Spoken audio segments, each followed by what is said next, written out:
Hello everyone, my name is Valerie. I have been a King Jesus Ministry teacher here for about 2 years now, and I have been serving in this ministry for a little bit over 3 years.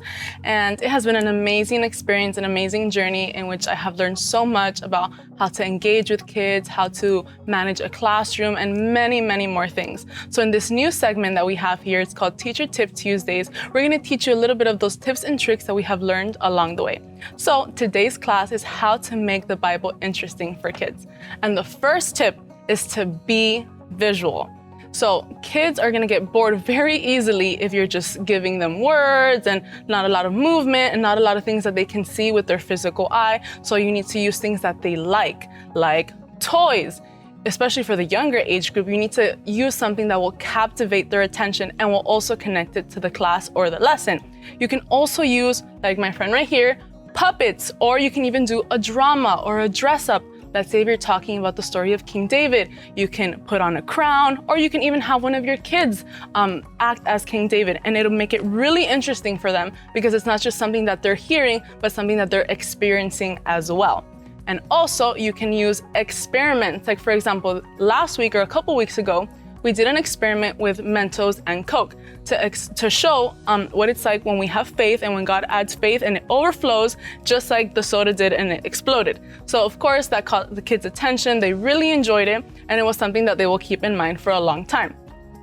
Tip number 2 is to be relational. And this is especially with the older kids.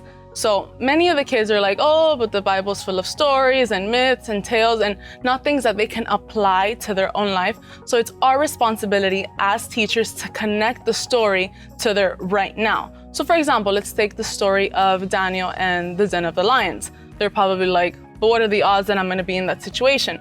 So it's our job to grab that story and connect it. And you can tell them, well, how many of us have been in a situation where it seems like there's no way out, but you just have to completely and blindly trust in God? Well, that happened to Daniel. He was in that same situation, and I'm sure he went through fear, through doubt, through anxiety, but because he had faith in God, he came out without a scratch on his body. And you can ask the kids, how many of you guys have ever been in a situation like that?